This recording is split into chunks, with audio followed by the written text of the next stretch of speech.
जय जोहार दोस्तों। आज की इस वीडियो में छत्तीसगढ़ अर्जुना करंट अफेयर्स के एमसीक्यू सीरीज का पार्ट 4 करेंगे। पार्ट 3 में मैंने आपसे क्वेश्चन पूछा था कि छत्तीसगढ़ सरकार द्वारा किस वर्ष मत्स्य पालन को कृषि का दर्जा दिया गया। तो देखिए, इस क्वेश्चन का जो राइट आंसर है वो ऑप्शन नंबर डी 2021-22 में मत्स्य पालन को कृषि का दर्जा दिया गया। ठीक है, मत्स्य उत्पादन में देखिएगा, मत्स्य उत्पादन में छत्तीसगढ़ जो है, छत्तीसगढ़ का मत्स्य उत्पादन में कौन सा स्थान है, तो 6वां स्थान है। ठीक है, और मत्स्य बीज उत्पादन में यदि आपसे पूछ लिया, ये तो हो गया मत्स्य उत्पादन का। ठीक है, यदि मत्स्य बीज उत्पादन में आपसे पूछा तो कौन से स्थान पर है छत्तीसगढ़, 5वें स्थान पर है। ठीक है, अगला देखेंगे, राष्ट्रीय स्तर पर छत्तीसगढ़ का मत्स्य बीज उत्पादन क्षेत्र में कौन से स्थान है। अभी मैंने बताया कौन से स्थान है राष्ट्रीय स्तर पर छत्तीसगढ़ का मत्स्य बीज उत्पादन में। ठीक है, कंफ्यूज मत होइएगा, मत्स्य बीज उत्पादन यदि आपसे पूछ लिया तो 5वां को टिक लगाइएगा, 5वां यानी कि 5th क्रम है। ठीक है, नेक्स्ट है, राष्ट्रीय स्तर पर छत्तीसगढ़ का मत्स्य उत्पादन क्षेत्र में कौन सा स्थान है, कौन सा स्थान है, तो मत्स्य उत्पादन। ठीक है, मत्स्य उत्पादन में कौन सा, 6वां स्थान है, तो ऑप्शन नंबर डी 6th।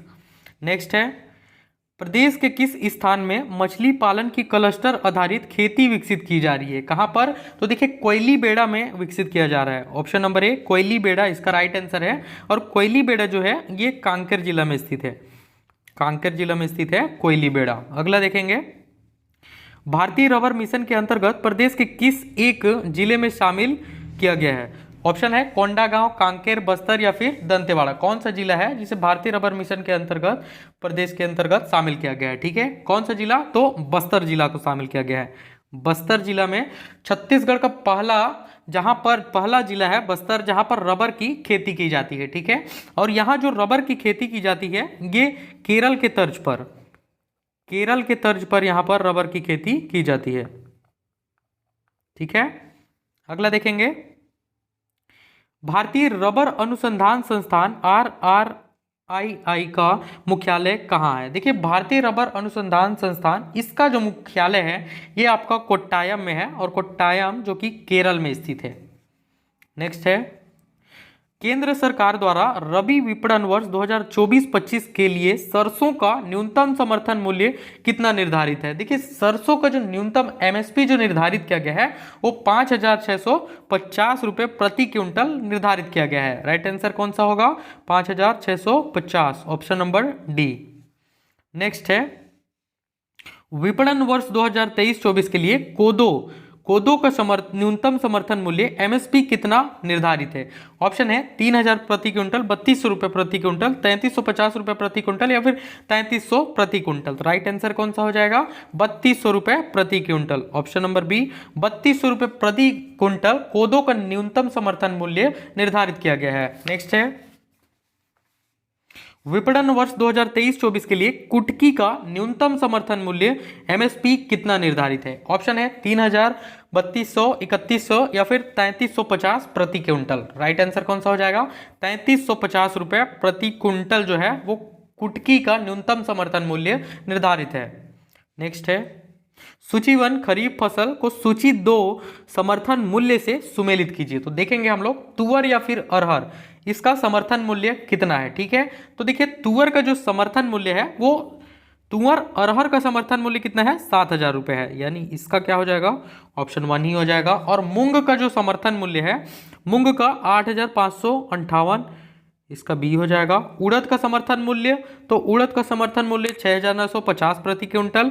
मूंगफली का समर्थन मूल्य कितना है, तो 6,377 रुपये मूंगफली का समर्थन मूल्य है। ठीक है, यानी इसके हिसाब से जो इसका राइट आंसर हो जाएगा वो ऑप्शन नंबर डी 1, 2, 3, 4 इसका राइट आंसर हो जाएगा।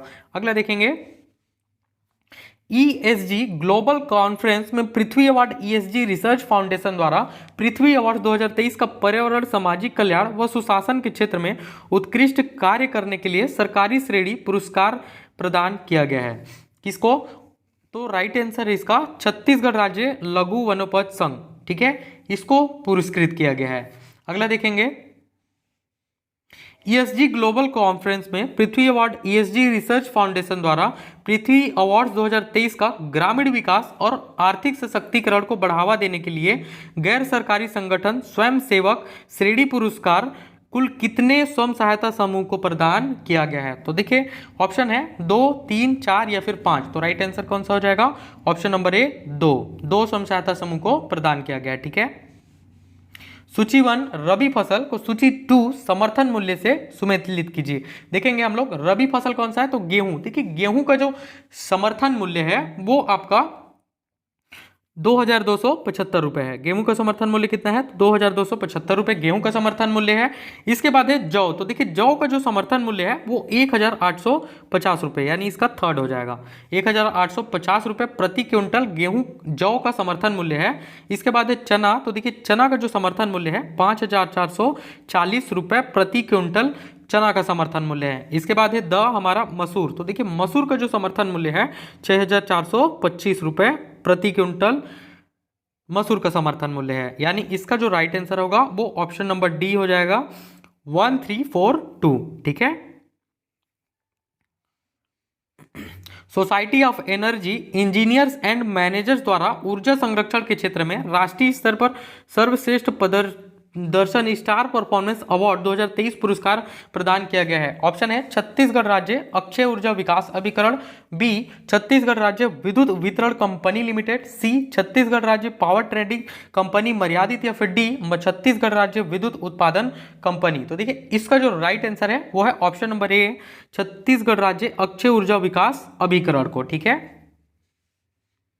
केंद्रीय जल शक्ति मंत्रालय द्वारा जल जीवन संरक्षण 2023 में उत्कृष्ट प्रदर्शन के लिए छत्तीसगढ़ के किस जिले को पुरस्कार प्रदान किया गया है? ऑप्शन है कोरबा, महासमुंद, राजनांदगांव या फिर नारायणपुर। तो राइट आंसर है ऑप्शन नंबर डी नारायणपुर। अगला देखेंगे राष्ट्रीय ई गवर्नेंस पुरस्कार 2023 स्वर्ण से किसे सम्मानित किया गया है? देखिए राष्ट्रीय ई गवर्नेंस पुरस्कार 2023 में स्वर्ण से किसे सम्मानित किया गया है, ठीक है। ऑप्शन है छत्तीसगढ़ गोधन न्याय योजना, बी छत्तीसगढ़ उच्च शिक्षा विभाग, सी छत्तीसगढ़ बिलासपुर जिला प्रशासन, या फिर डी इंदिरा गांधी कृषि विश्वविद्यालय रायपुर। तो देखिए इसका जो राइट आंसर है वो option number D Indira Gandhi कृषि विश्वविद्यालय रायपुर को राष्ट्रीय ई गवर्नेंस पुरस्कार में स्वर्ण पदक से सम्मानित किया गया, ठीक है। और इसको इंदिरा गांधी कृषि विश्वविद्यालय को ये पुरस्कार एआई आधारित यानी आर्टिफिशियल इंटेलिजेंस के आधारित क्रॉप डॉक्टर नामक एक 2.0 ऐप विकसित करने के लिए इसको दिया गया है, ठीक है। 2.0 एक ऐप विकसित किया गया जिसके लिए इसे राष्ट्रीय ई गवर्नेंस पुरस्कार 2023 से सम्मानित किया गया। बहुत ही इंपॉर्टेंट क्वेश्चन है, ठीक है। केंद्रीय पर्यटन मंत्रालय द्वारा राष्ट्रीय स्तर पर रजत श्रेणी में सर्वश्रेष्ठ पर्यटन ग्राम 2023 किस ग्राम को प्रदान किया गया है? ऑप्शन है सरोदा, दादर, कुर्दर, कमलेश्वरपुर या फिर कुनकुरी। तो देखिए राइट आंसर है इसका option number A Saroda Dadar, जो कि कवर्धा में स्थित है। इसे सर्वश्रेष्ठ पर्यटन ग्राम 2023 की श्रेणी में केंद्रीय पर्यटन मंत्रालय के द्वारा सम्मानित किया गया है। नेक्स्ट है भूमि सम्मान प्लेटिनम सर्टिफिकेट 2023 से प्रदेश के किन जिलों को सम्मानित किया गया है?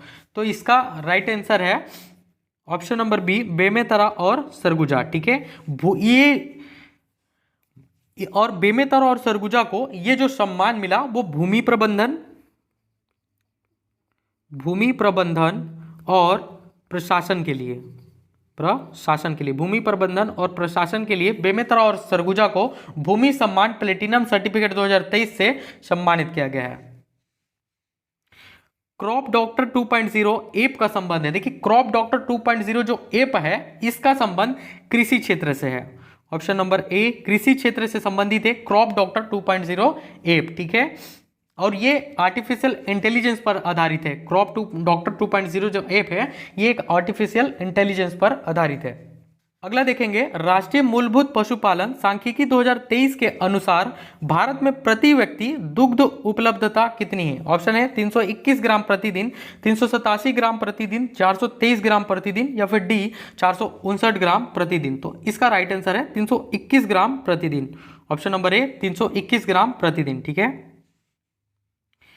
अगस्त 2023 तक की स्थिति में प्रदेश में राजस्व अनुविभाग एवं तहसीलों की संख्या कितनी है? तो देखिए इसका राइट आंसर है 122 राजस्व है, राजस्व अनुभाग 122 है, ठीक है। और 250 तहसील है। ये अगस्त 2023 का डेटा है। नेक्स्ट है विश्व बैंक से सहायता प्राप्त चाक परियोजना का संबंध किस क्षेत्र से है? देखिए, विश्व बैंक से सहायता प्राप्त जो चाक परियोजना है इसका संबंध शिक्षा गुणवत्ता सुधार से है। ऑप्शन नंबर सी, शिक्षा और गुणवत्ता में सुधार से इसका संबंध है। ठीक है, विश्व बैंक के द्वारा इसके लिए अगला है, छत्तीसगढ़िया ओलंपिक 2023 में कुल कितने एकल श्रेणी के पारंपरिक खेलों को शामिल किया गया है? ऑप्शन है 8, 10, 14 या फिर 16। देखिए, छत्तीसगढ़िया ओलंपिक जो शुरू हुआ था उसमें टोटल 16 खेल शामिल थे।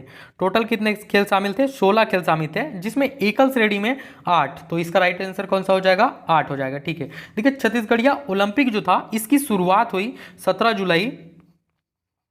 जुलाई 2023 को छत्तीसगढ़िया ओलंपिक का शुरुआत किया गया। ठीक है, और इसके लिए कौन सा नारा दिया था? इसका आंसर आप मुझे कमेंट करके बताइएगा। ठीक है, अगला प्रश्न देखते हैं।